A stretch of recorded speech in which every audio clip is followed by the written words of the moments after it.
Hello, everyone, and welcome to Seriously Loco, the Seriously Crazy fan podcast for El Paso Locomotive FC. I'm your host, Phil Bakke, and I am joined tonight by my co-host, Mikka Burrell. Mikka, how we doing? Doing well. It's been a minute for me, so glad to be back. Yeah, what were you getting up to? You were traveling, all kinds of stuff. Was traveling. Yeah, I went to the East Coast to visit some family. My cousin had her baby shower, so that was fun. And then right after traveling for a week, I got sick. So I was just like out of commission for yet another week. And then just life things have been coming up, but made sure to make some time, especially because we're talking about something rather pleasant, which we have not always had the opportunity to do this season. So yeah, getting a chance to talk about a win, and I mean, I definitely feel you. I'm getting over being sick. I think everyone just got their like last summer cold. Yeah. No, that's for real. I had this cough that was like settling in my chest, so I like went to the doctor because I was like, I want to make sure this isn't something more than just like whatever upper respiratory. And they were like, oh yeah, we're just gonna like give you a antibiotic and a steroid. Oh, okay. And I was like, oh, I don't know that I've been on a steroid before. Let me tell you, I felt like I could tackle a building earlier today. I was just like, I don't know what they're not anabolic exactly steroids, Phil. No, but like the energy, because I've just felt so like lethargic and stuff being sick, and so I just immediately had this like energy. Nice. So yeah, definitely feeling better. Yeah, I mean the last time me and Christian got on, it was another disappointing one. We weren't able to do the Phoenix one because people were sick, and I know that was like partially I was sick, people were out. So yeah, I'm glad in part because we get to come back specifically for a win. And if you're finding our podcast for the first time, hopefully you found us on one of your favorite podcast apps or on social media. And if you stumbled upon us another way, you can find us on any of those podcast apps. I did a simple Google search before this, just out of curiosity, for our podcast, Mikka, and we're on Audible as well. Didn't know that. Oh, the more you know. Okay, cool. So we are on literally every platform that you can find podcasts at. I don't think there's one that we're not on. And yeah, you can find us on social media at Seriously Loco. But yeah, I guess with the admin out of the way, the Seriously Loco match review.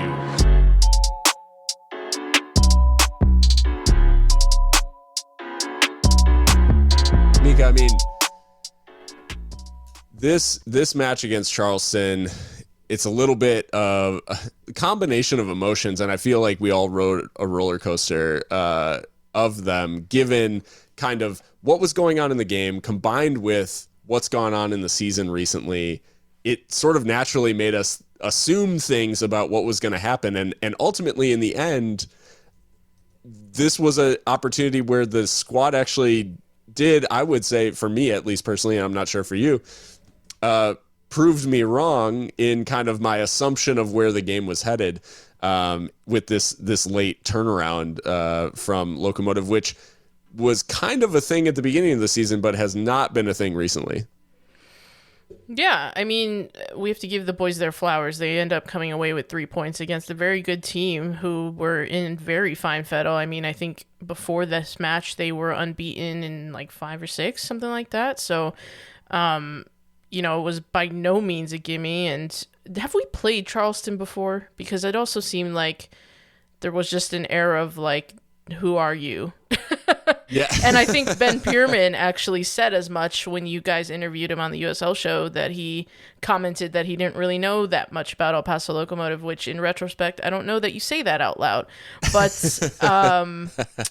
but yeah, so there was that kind of air of like anonymity about the fixture almost. Yeah.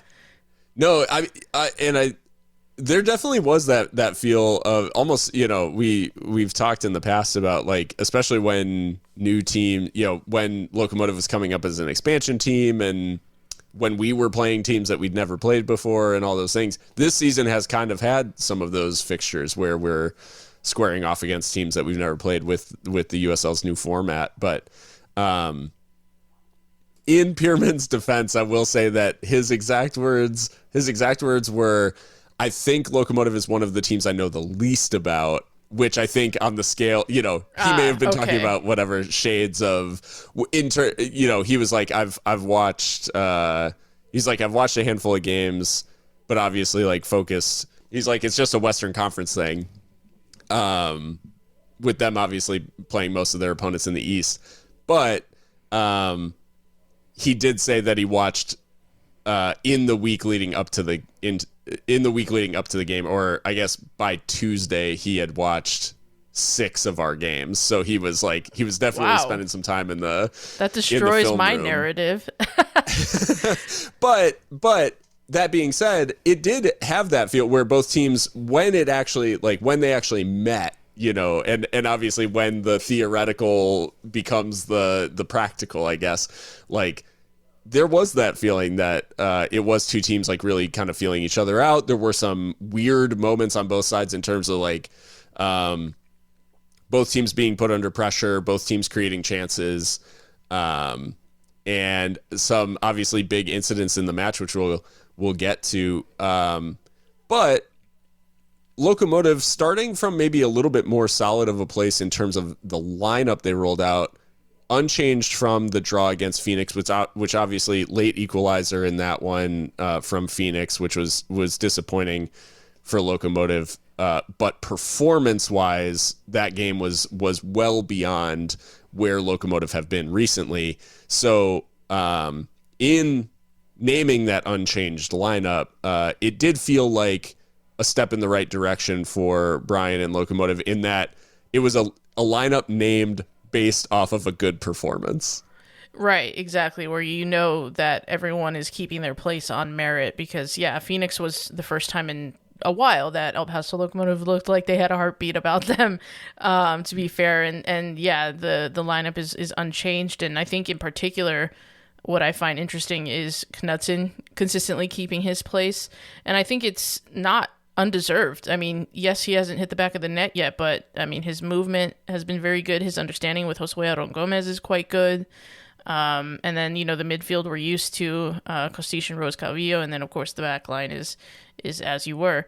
I mean, I had no issues with the lineup, and really what made this game a bit different, though, is what's beyond the starting lineup, which is that we got a lot of contributions off the bench. And in this business end of the season where every game is a must win, we need to have the full complement of the squad contributing. And I think we saw that against Charleston. Yeah, we'll certainly talk a lot about the subs that came on, and how they changed things. The way the game played out, it was really interesting, because I think up until the first true incident of the match in the 9th minute, I was feeling really good about how Locomotive had started, and I was actually expressing in the group chat, and I joked with Erica about this as well, about the fact that I was annoyed at how sharp Locomotive were. And this is similar to the vibe against Phoenix, because when this Locomotive team is getting the ball down, playing, linking up, like actually playing football, they play some really good stuff. And it's maddening, because it's like, where has this been? Like, where has all of this been for the last, 19 games? Well, and it's almost like a tease too, because they kind of flip that switch once they score a goal. And perhaps we saw a little bit of that against Phoenix, really. I mean, I don't want to relitigate that game, because we've got yet another game tomorrow, and Charleston is the focus tonight. But I mean, I think we've seen that, and I think I can understand your annoyance of, like, this is what we're capable of, so why do we shut it down so often? Yeah. So that was the vibe at the beginning, is like, why do we look so sharp? It's actually pissing me off. Jesus. Because it's easier to accept that, like, we're just not very good, but that's just not the story with this, and I think why I bring it up is just because, many people listening to this show over the last however many episodes will have been like, man, these guys are really like down on the team. And the thing is that it would be easier to not be down on a team that just sucked, right? But these guys are very good, which is why them getting bad results, and let's be honest, like very bad results, is what has made the season so disappointing, is because we know how good they can be, and they just haven't shown it with any consistency, like since that winning run ended. They just haven't been able to show it with any consistency. But despite that sharp start, Mikka, 9 minutes in, penalty given for Charleston, handball against Mark Navarro. I wanted to ask about this incident in particular because this feels like one of those that, if it had happened in the Premier League, it would be ad nauseum. Like, is it deliberate? Is it too far away? Is it his arms behind his back? That sort of stuff. What did you think of the Navarro handball penalty being given? I mean, I think it's nonsense for the most part. I mean, the penalty, or the proximity, is really what's relevant here. How close Mark was to that ball flying in. I mean, that's number one. He's so close. I don't really know what else he can do except not have arms. And number two, he's starting to turn away from the ball. So if we're to posit that he puts his arm in a position intentionally to hit the ball or to touch the ball, how? He couldn't see the ball. So, on the replay, you do see the arm the right arm kind of like extend behind him. But I still think that's natural when you're turning, because balance and gravity and things like that. So, I mean, to me, the penalty was extremely harsh, and I think that it could have really changed the game. And luckily, Augie Williams does smash it off the crossbar. And there's a saying for that, Phil. What's that saying? I think it's that the ball is often truthful. The ball don't lie, I guess, as many would say. So, yeah, Augie Williams. I will say I love the style of penalty kick where people do like choose to put their laces through it and smash it. This is the obvious downside, right? Like, this is the because you're sacrificing accuracy for power. Yeah. And there was something about this penalty kick, and maybe this is just hindsight and me thinking that I'm smarter than I am. It felt like one of those in Football Manager, for those who play that series, where it'll say in the little text at the bottom, like, oh, so-and-so looks nervous as he approaches the spot. And you just know he's going to miss. Like, that's going to be the guy who misses because it basically foreshadowed it or whatever. Like, oh, looks a little nervy walking up to the spot. I don't think Williams looked nervous, but there was something about like his approach to the pen that just made it feel like he wasn't scoring. And I don't know why that is. And maybe I'm relitigating, or maybe I'm rethinking my own thinking after the fact to make myself seem more on top of things. But just, I never felt so worried that he was going to put it away, I guess. And he does hit the bar. It was obviously a big let-off for Locomotive, and I think justice served because, to your point, I think the handball was harsh. I don't think he really knows much about it. Under the current interpretation of the rules, et cetera, it just feels like that's not one that you necessarily give. But Locomotive still showing some signs, playing some good stuff, but it was them under pressure again, actually, in the 23rd minute. Benny Diaz and, of all people, Noah Dolenmeyer combining to make what is a ridiculous double save, where Diaz paws away the first shot. It falls directly to Augie Williams, who is 5 yards out from goal, and Dollenmeyer decisively gets in the way. But this was another moment that really did feel like a big turning point in the match. Yeah, definitely. There were a couple of those instances in the Charleston side of things in the first half. I mean, I think their coach actually said that they dominated the game. And while I don't necessarily think that that's the case, I think if you just watch the first half, you might take away that take from it, because there were a lot of goal mouth scrambles. And I was in the stadium on the night, and it felt very, very tense. But yeah, credit to Diaz and Dollenmeyer for the double save. I mean, the reaction time, the awareness is first class, but the ball was just finding itself bobbling around our box a little too much, and I think on another night we would have paid for that. Especially with Charleston. I mean, we know this team can score goals, so it was a little bit nervy, and I think we saw that too with a couple of their set pieces. We're coming in, and we know how we are on set pieces. Set piece defending is not necessarily a strength. So a lot of those chances for Charleston, but luckily, yeah, we've got some good defenders that are at this point kind of in tune with the last ditch defending side of things. So yeah, well, and Charleston was definitely, you can tell from the penalty, actually, it's a ball to the back post, like a long diagonal sort of, or that cross played over the top to the back post, knotted down, which then, leads to the shot, which leads to the penalty.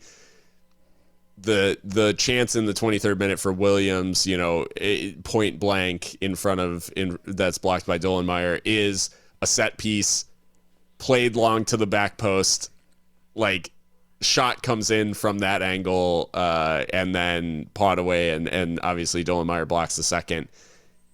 It wasn't the last time that we would see them target someone at the back post, and they definitely saw that as a vulnerability for Locomotive, and I think that may be the blueprint in terms of chance creation against Locomotive is, hey, just float those crosses to the back post and really hope for the best. And I mean, without some key interventions, like that could have been two quite simple, gifted goals from balls floated to the back post. Yeah, exactly. And I mean, we did end up paying for that later on, which I'm sure we'll get onto, but we opened the scoring. Yeah. 33rd minute, Petar Petrovic, he was doing this thing from wingback of, he was dribbling at people again, which felt refreshing, because I feel like we haven't seen that side of Petar's game as much in recent days.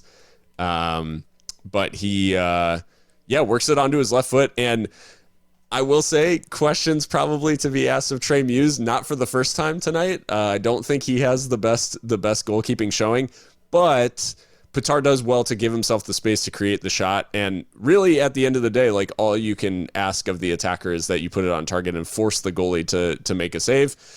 Keeper doesn't get there, and Petrovic squeezes it inside the far post, or inside the near post. And you kind of mentioned at the time in the group chat, but I thought it might be worth talking about Petrovic, the wing back, because we've seen, early on in the season, Petrovic, the winger. Over the last, I guess, maybe 5 or 6 games, we've seen Petrovic deployed in this, in this back 5, back 3, however you want to describe it, as more of a left wing back. And you talked about it as part of him being unlocked a little bit. Yeah, I do think he's been unlocked in this wingback position. I mean, he is a wide player. We know that. And with that being said, though, wingback is very different from playing as a wide midfielder or a winger. I don't want to boil it down to just like you're on the flank. It's the same thing. It's really not. I think the reason why Petrovic has been unlocked as this wingback is because he gets to pick the ball up from deep if he wants to. But also, he's got someone behind him that will defend that space if he leaves it, in Dollenmeyer, who is a unit, right? So, and actually, quite quick over short distances. You would think that like a man that big would move a little bit lumbersome, but or cumbersome, I should say. But no, he's been good behind Petrovic. So yeah, I think he's been able to take the ball from deeper positions rather than wait for the ball. And then, when waiting for that ball, you kind of become peripheral, which I think we saw him become in some matches, maybe in the midsummer kind of fixtures around that time. But he looks really good as a wing back because it just allows him to get that ball and then to go forward. Like you said, take on his man, finishes with the left foot on this one. Actually, the finish here is really interesting because he takes the ball like away from goal.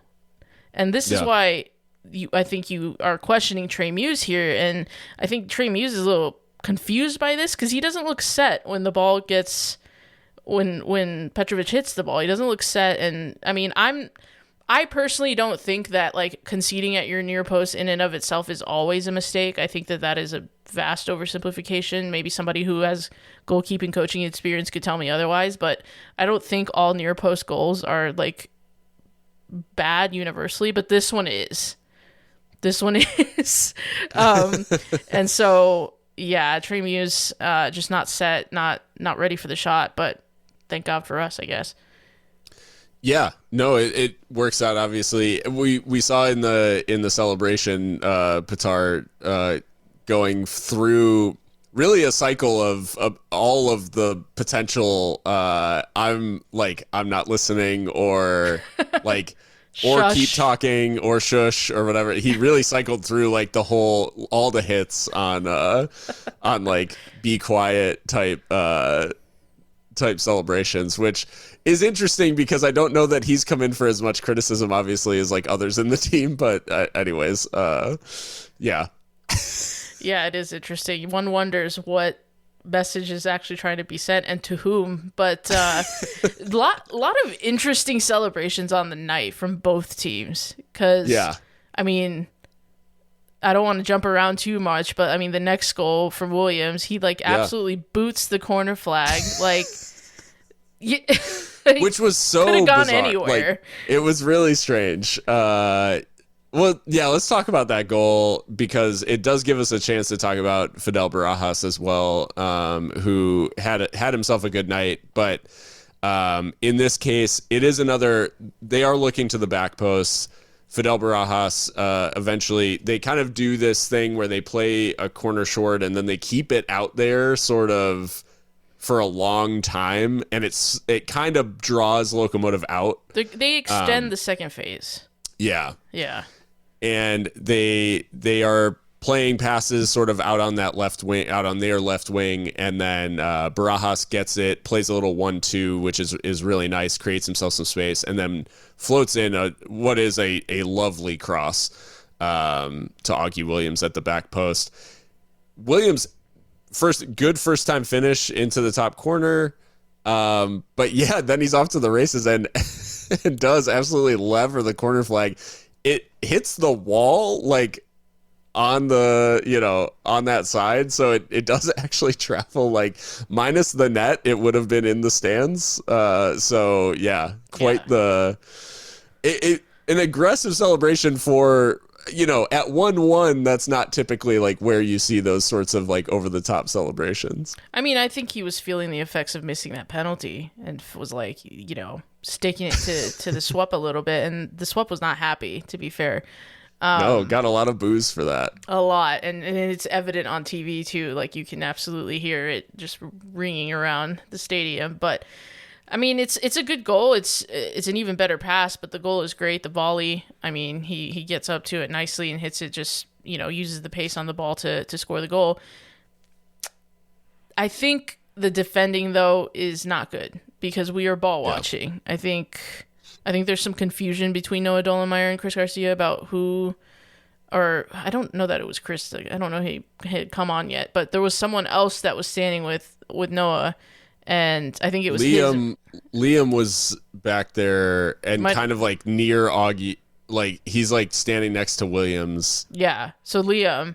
I think there's confusion there about whose man that is, but it's got to be the man closest, and they're both ball watching, and he's able to just float in, and I think the defending could have definitely been better, as technically good as the goal was. Yeah. Whose man's is this? I Ask that at all times.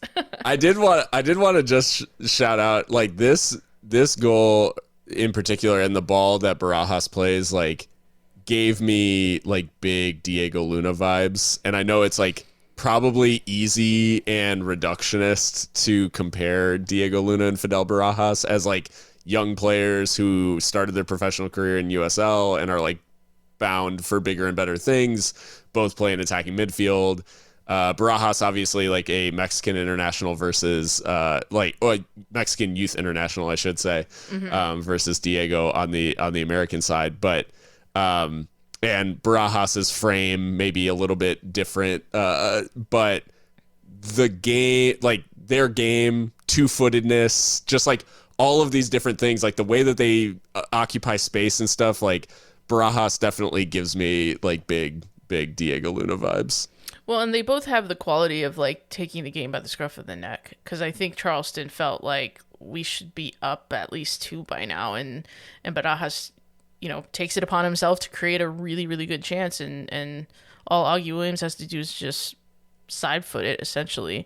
All the power, all the placement was Barajas. So I don't think it's necessarily a lazy comparison, but it does make me miss Diego for sure. Well, that'll never change, unfortunately, for us. Truly.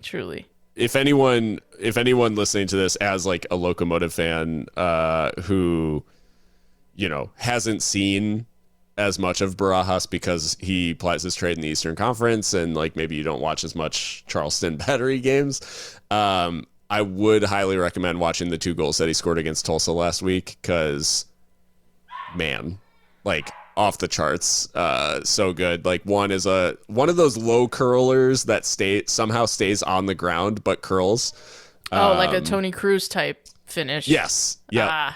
Those are beautiful. One of those, and then one that he just from a very narrow angle like curls into the far corner. And yeah, he, like you said, guy who takes the game by the scruff of the neck. Like they win that game 2-1 off of his 2 goals, and that's just the sort of like he is just an X factor type of guy who can turn a bad result into a good one. But we talked about it on USL show, like he will not be in USL that long. Like he's probably destined for Europe.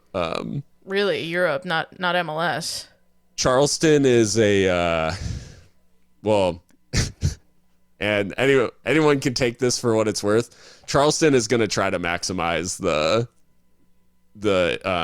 return on investment there, and I think we've seen firsthand that MLS compensation for young talent is substandard compared to what you can get in Europe. That's true.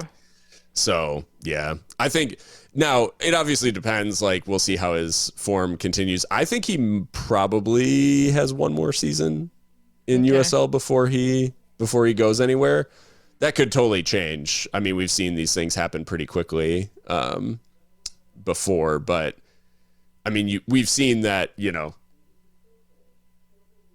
close to $1 million is like not off the table for young USL talent in Europe. So I think Battery's philosophy is, and this is partially based on the conversation with Pierman too, is that Europe they're just better business partners in that way, because they're willing to actually compensate you for the young players. Whereas we know, I mean, I'm still salty about Luna's transfer fee. So yeah, that's a sore subject. Next. Well, speaking of sore subject, there's this weird thing happens after the Charleston goal where the whole, like, I don't want to say the whole game, but like from a Locomotive perspective in particular, into halftime and then out of halftime until about 70 minutes, the game felt totally flat. Like I feel like Locomotive went into this mode after they conceded where instead of like an immediate fight back, it was like, it's 1-1.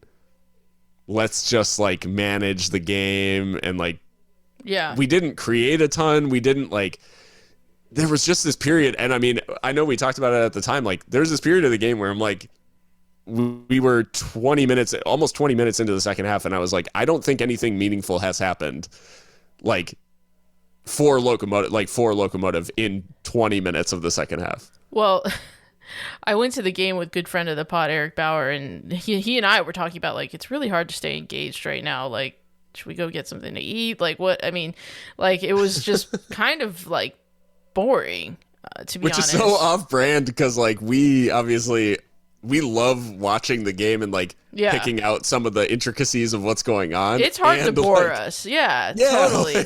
Yeah, that part of the game was infuriating. And I think that's probably why at the top of the show you were, like, annoyed with how good they were playing. Because, again, like, we switch off when we score a goal, and it's very, very annoying. And at that point, we had something to play for because it was all square.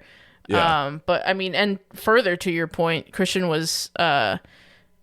he was live tweeting the game, and he was able to take, like, a very long break because nothing happened.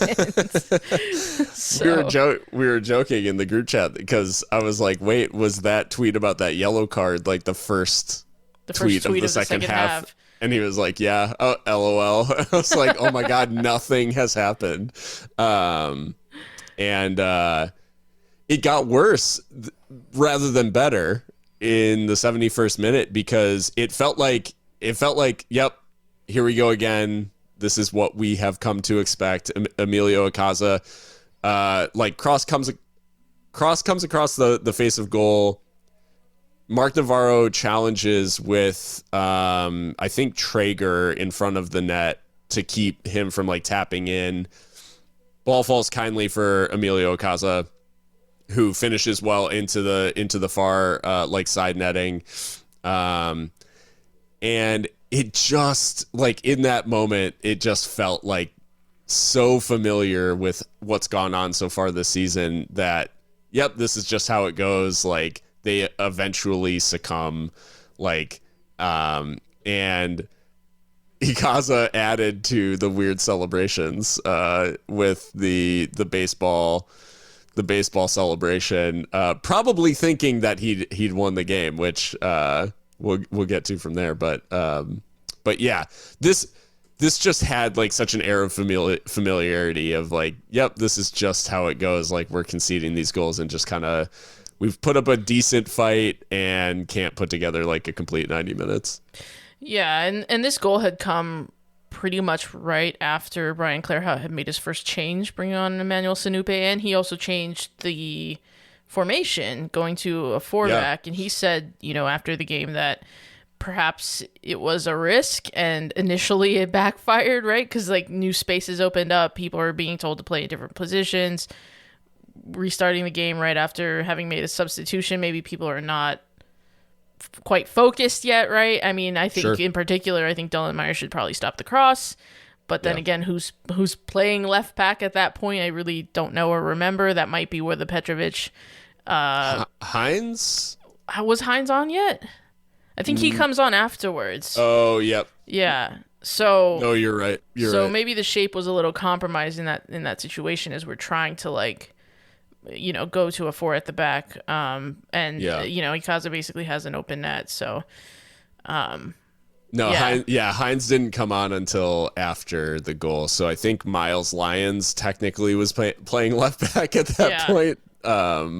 So, yeah. And he's not a left back. No. So, anyway, yeah, I think that was a consequence, too, of, like, some of the tactical tinkering that was going on, which you can't always get right in one substitution window, right? So, right. Yeah. No, and that's I think what to highlight is, like, there are naturally in soccer, because of the way that substitutions are made, like, you can sometimes run into these weird sort of, like, tactical transitions where we're making a change to a new system and we're not necessarily going to just lump on every single player that fits that new system at once. Right. So, yeah. Obviously, Icaza, like, pleased with the goal. It felt there was probably a little bit of, like, past Locomotive trauma baked into this goal, in that Icaza wearing orange, obviously former RGV player, So him wearing orange scoring at the swamp just felt like, oh God, like it's RGB happening all over again. So like I said, goal felt so familiar, but you mentioned the change. Emmanuel Sanupe had come on. Nick Hines comes on in the 74th minute, and Chris Garcia comes on as well for Dennis Costician. And something about, I don't know if it's the goal and going behind. I don't know if it's the substitutions and Eric Calvillo's like link up with those people that are now on the field. Eric Calvillo goes absolutely like insane from 75 minutes on, and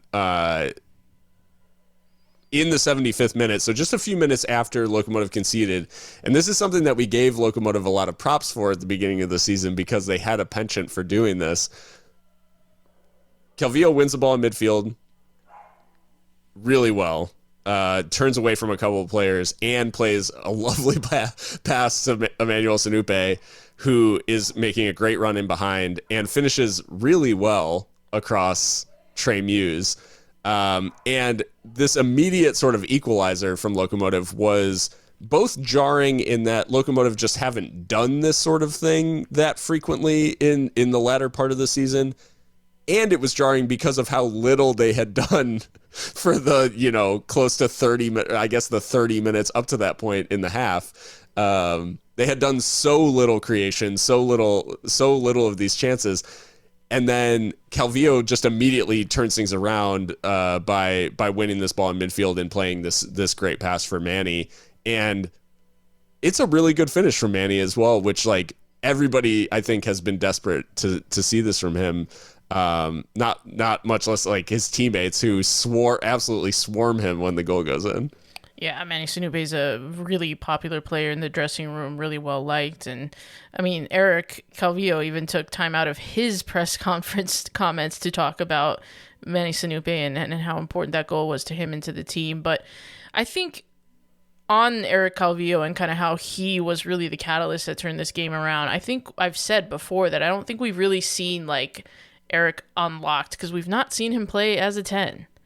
But he does kind of play that role towards the end of this game. I mean, he also gets a goal for himself because he's crashing the box, right? I mean, yep. These, I know this one starts with him winning the game or winning the ball back in midfield, something that, he's used to doing. But he was really just knitting things together, like just being the link man in the middle and playing the ball in tight spaces. The pass for Manny Sanupe is just wonderfully weighted. It allows Manny to take the strike first time, which is really important in that situation and in that area of the pitch because you really don't have a whole lot of time to do the math on a shot like that. You really just need to take it first time. And it's a great goal. I think it's Manny's second of the season. So, it's really, like I said at the top of the show, it's really important that our squad players are contributing because we've had injuries, we've had departures. The depth in the squad needs to show up, right? And I'm glad that they're doing that towards the business end of the season here. Do we have any problems, though, with Trey Muse's goalkeeping once again here? Because looking back at it, it's like this time I think its angles are wrong. Yeah, I think he gets his angles badly wrong, unfortunately. It's something I'll give credit to Duke Keith, who welcome back to Duke Keith to the booth. Obviously, yes. Like a couple of weeks out. But glad to have him back. He called it out at the time that I think Trey Muse has basically overplayed it, is how Duke described it. I think it's exactly right in that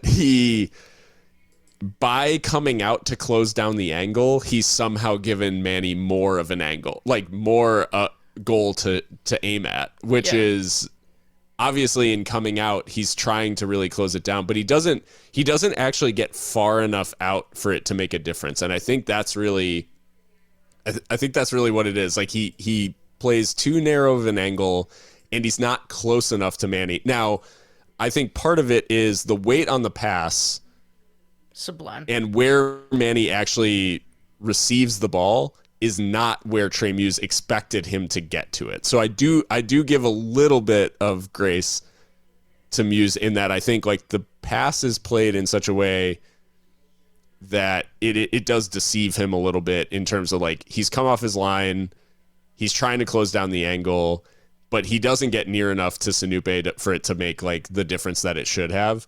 And I think that's down somewhat to the quality of the pass and the fact that Manny's taking it first time, because I think he expects him to take a touch.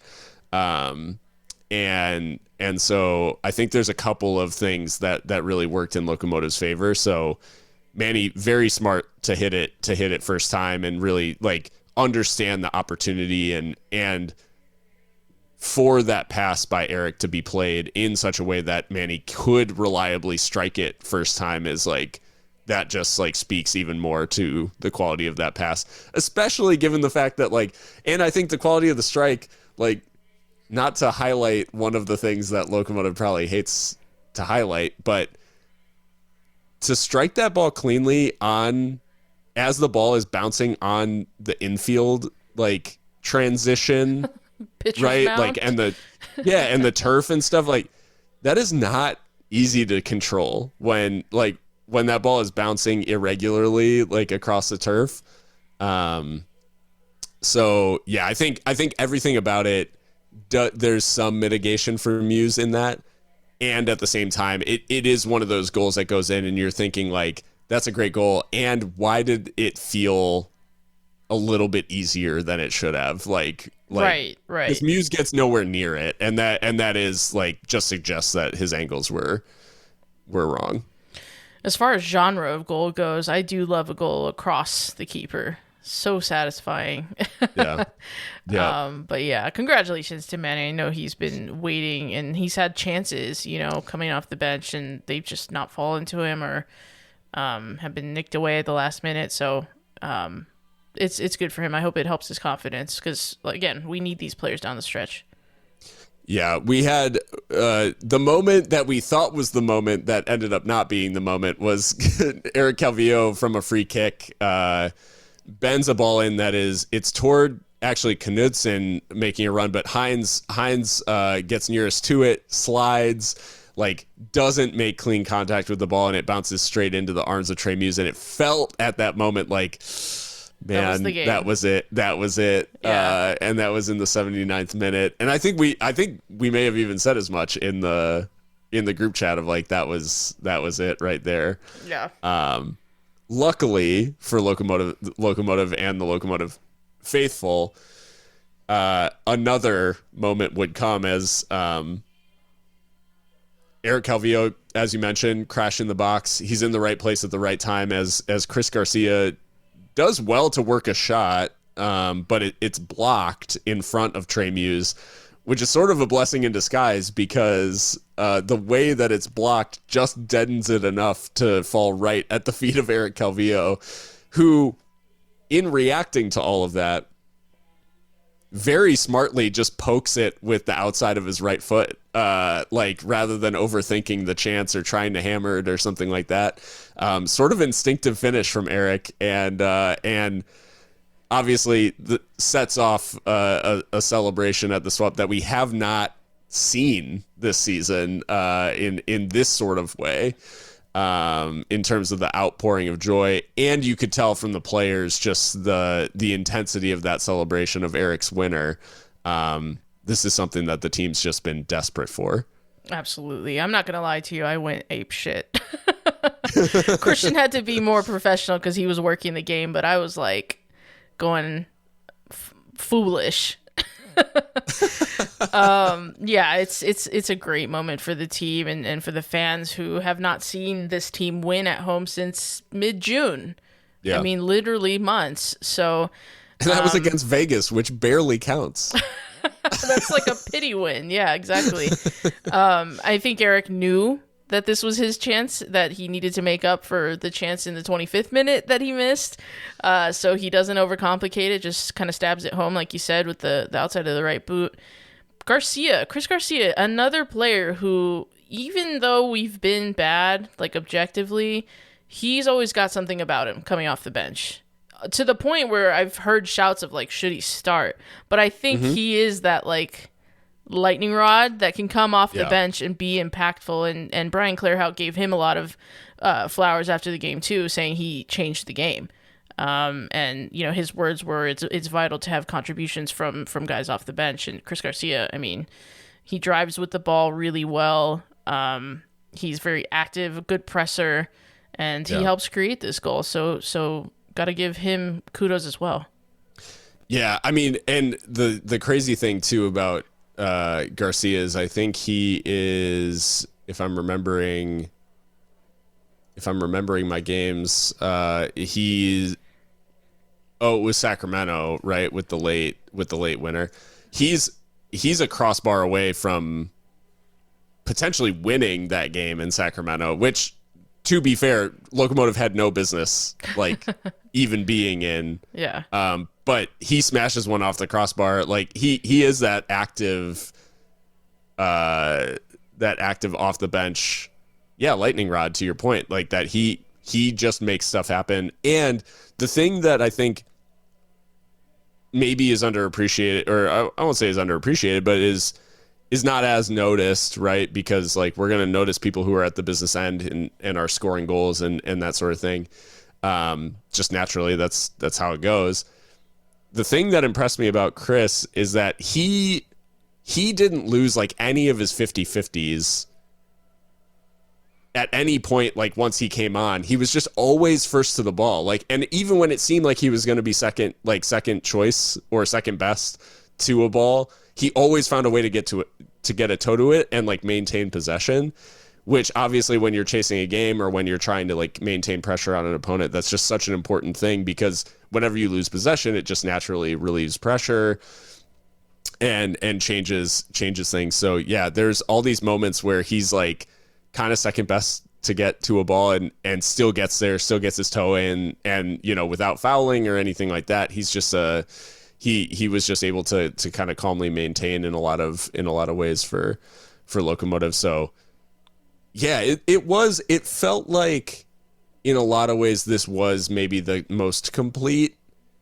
squad performance, in that it wasn't just like the top end contributors that we've, you know, expected to show up in big moments. It was guys like further down the pecking order who popped up and made a huge difference in this one. And I mean, we've kind of been calling for that all season. Not that these guys aren't trying or something like that, but the depth has been the question mark all season. Right. And it hasn't necessarily been there.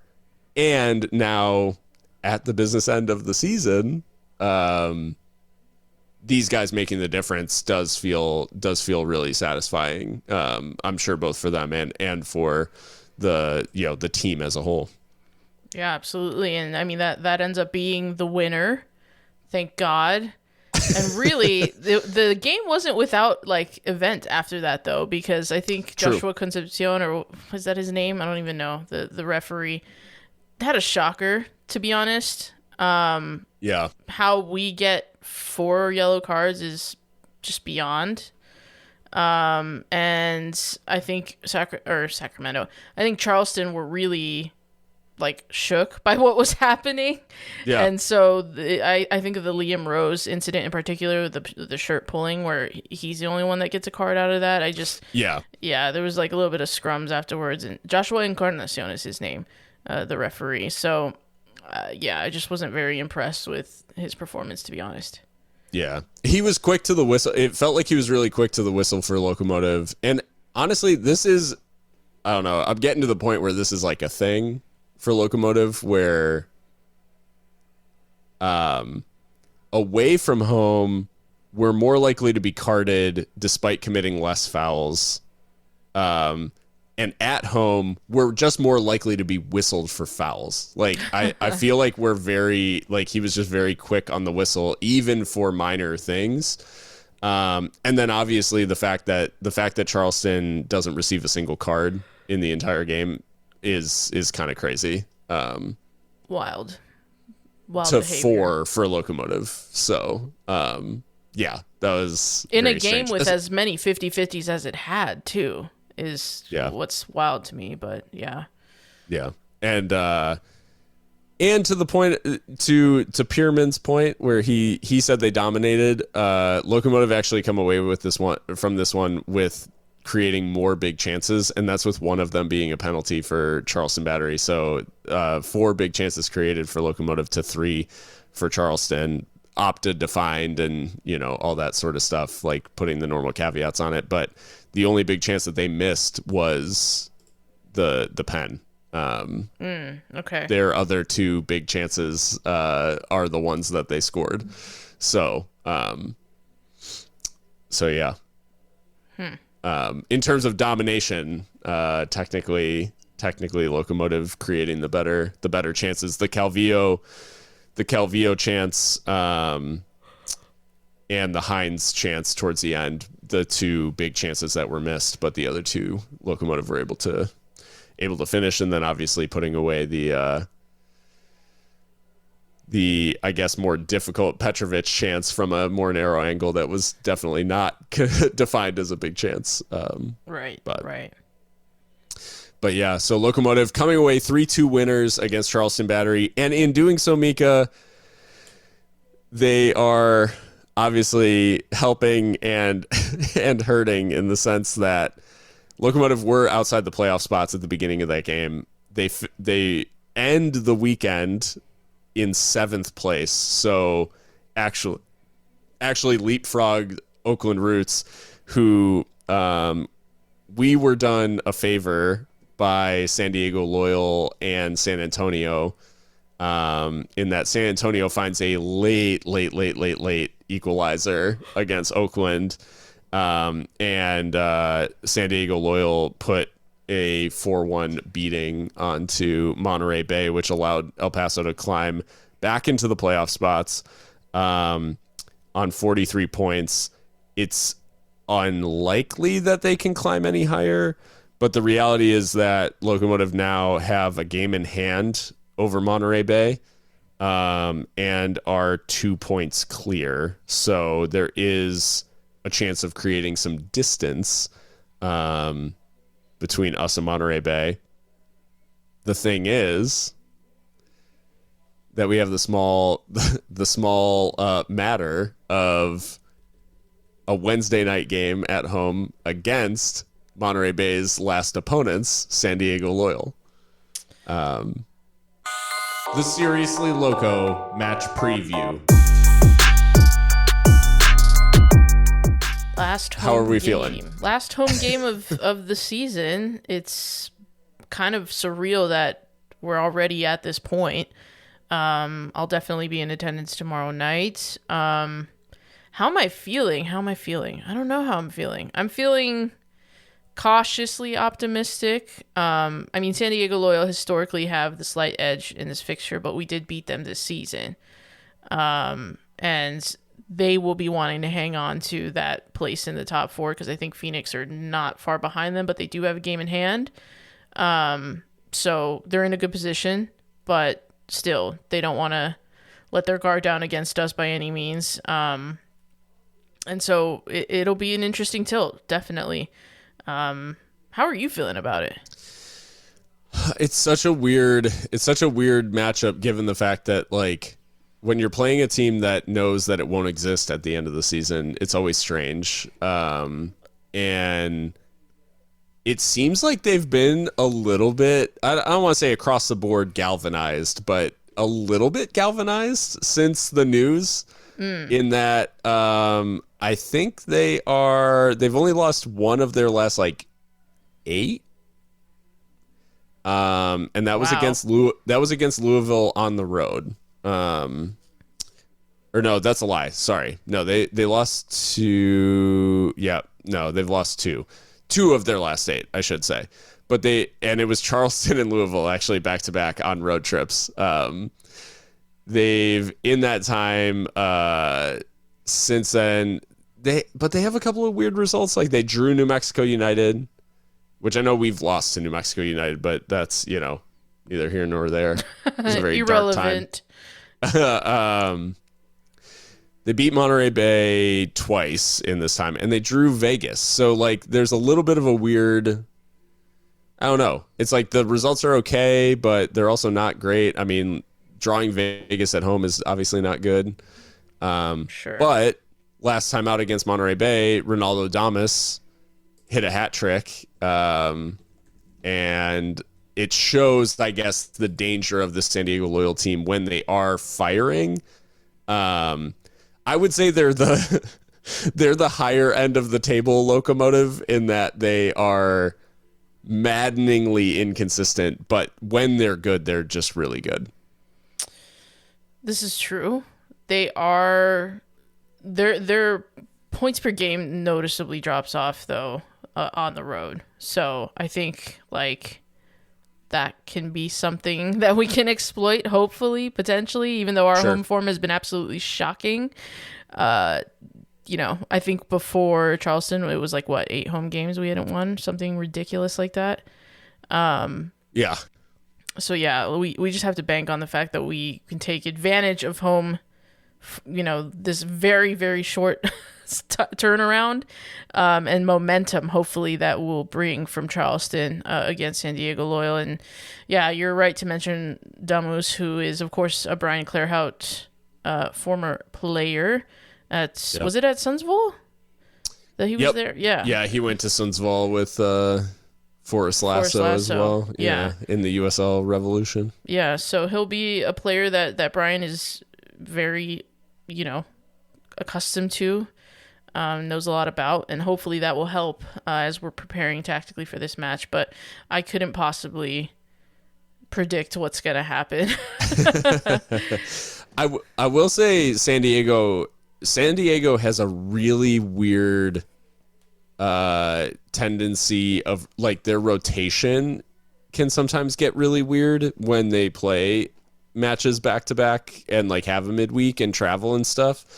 So I wouldn't be shocked if, because I want to say, was it the last Monterey Bay game that was a Wednesday? Yeah. And like, because they played Monterey Bay on Wednesday, September 20th, and then Lights on Sunday. They played Vegas on Sunday, and then played Monterey Bay last Saturday. So, but yeah, like I guess they didn't rotate as heavily for the Wednesday game, but that they won, but then they rotated more heavily for Vegas, which is probably what led to some of the weirdness. So I think there's something there in terms of we may see a little bit of rotation from Loyal. Obviously, like the danger men that we would talk about, Evan Conway, Ronaldo Damas, they're 2 strikers, 10 goals apiece. So, you know, very, very good returns for both of them. Although I will say Damas this season has been like so strange because it feels like it's been feast or famine for him. Right. Since coming back to USL, of like he's either hitting a hat trick or doing nothing. Blake Bodley, another one. I mean, 7 assists. Yeah. And what is it, 5 goals or something like that? I mean, he's been very, and that's very all good. from like a wing back sort of position. No penalties either. So yeah, and no penalty goals for Evan Conway either. Jesus. Yeah. Adrian Perez is one as well out on the right, where on his day, like a frightening player, like really good dribbler, can definitely take people on. I think the interesting thing for Locomotive in this one, well, I mean, I guess it's interesting in that it's a similar challenge to Charleston, is how you line up against a team that also plays with wingbacks, right? Like it's kind of the same, you know, when you have the 2 teams line up in a similar formation, how does that match up? I will say that I think Locomotive's system might leave them a little light in midfield. When San Diego Loyal have Moshe Bane, Guido, and Adams typically kind of as a trio. Um, but I guess it's not that dissimilar to how Locomotive used Dennis Costitian with how they use Moshe Bane. So maybe it's actually like truly a 1-for-1, like where both teams are going to be playing very similar shapes. Well, and on the topic of Dennis Costitian, he was one of the goal scorers last time we played and won against San Diego Loyal. So I mean, would be lovely if he can recreate. Absolutely. So yeah, Loyal, an interesting challenge. Obviously, like getting late in the season, they are on this. It is this kind of like swan song narrative, right? Of they're in the playoffs pretty comfortably, and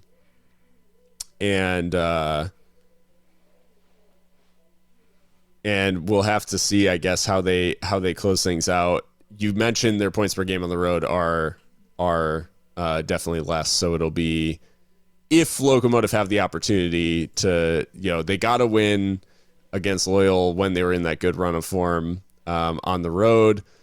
So now being able to face Loyal at home, in theory, they should be a little bit weaker. Midweek game as well.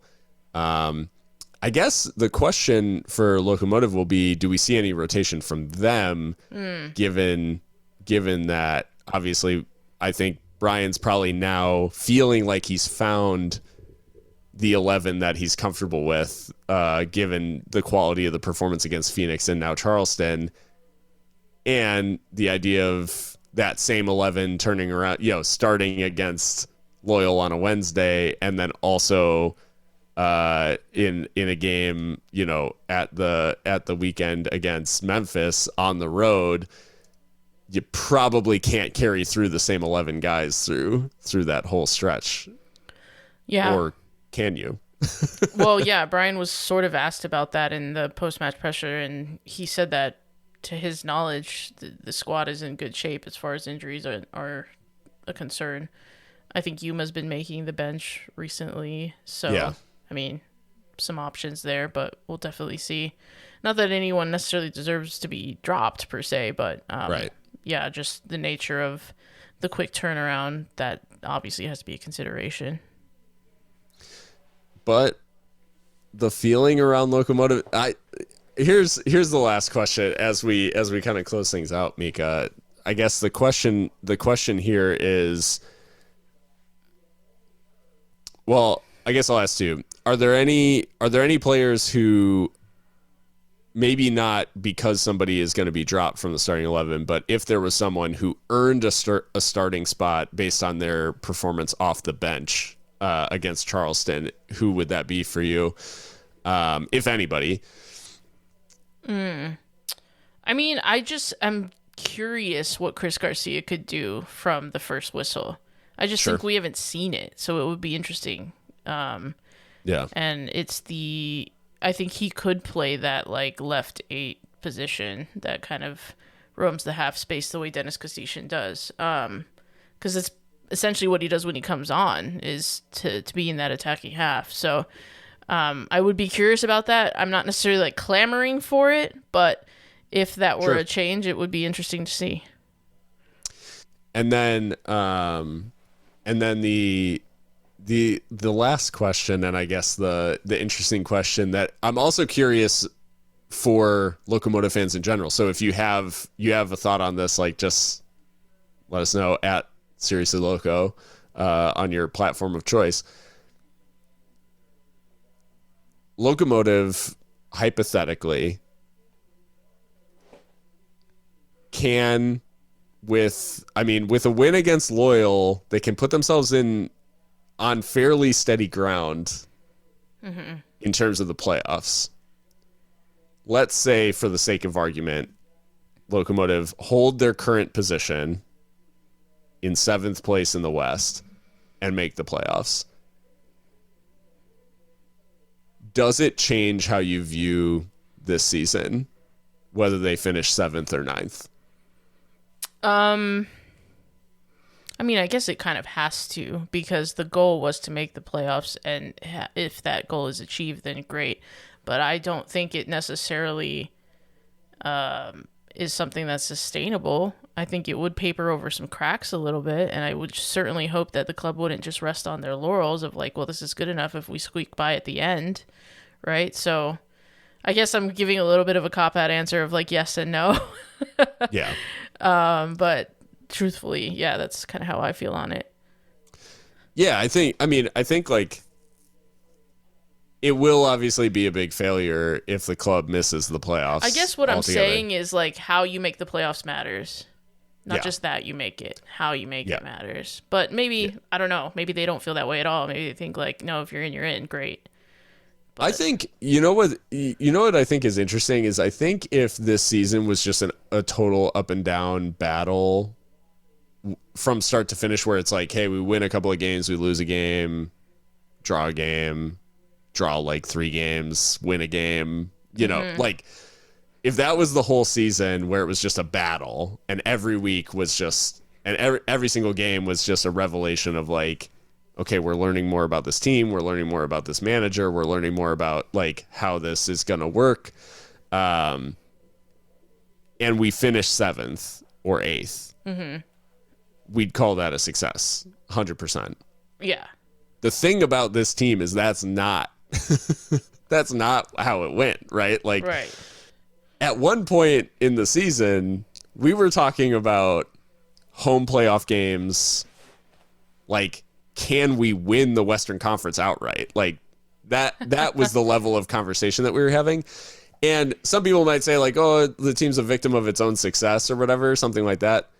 The reality is like the team showed us the level that they can reach. Right. And so I think it's fine for our expectation is that they made the playoffs. If they make the playoffs, that's fine. And I think you can also categorically call the season like not good. Right. In the sense that like if the expectation you know, as the season is playing out is that, oh man, I really hope we can like squeeze into the playoffs, then fine. That wasn't the reality for this team. Like we were sitting in like second place. At one point we were top of the West and like we were just like absolutely flying. The fact that now we're having to scratch and claw to get into the playoffs, that does not feel good enough from where we were. Like, and I think that's fair. Like, I think the team would probably say that too. Yeah, absolutely. But I mean, there's plenty of time for that postmortem if and when it comes. But yeah, no, you make a good point that we can't just be, you know, settling necessarily based on where we were and what we know we're capable of, because we saw that, we got a taste of it, and to not win a home game all summer is quite frankly like ridiculous. So yeah. Now, don't get me wrong. If they, you know, go on a run and all that stuff, I will enjoy it with the rest of us and we will enjoy whatever success comes our way. But the reality is like the club wasn't armed to compete like across the whole season. And I think that's really like the lesson learned, or the lesson we should learn like out of that slog of a summer is that we weren't equipped to fight for a whole season. So, and Brian Clarehout seems to know that. So yep.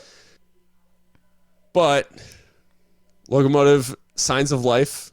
We talked about it a couple episodes ago that there were signs of life. Now we actually have signs of maybe more than life, and a little bit of something to cling to in this win over Charleston, who, again, very good team.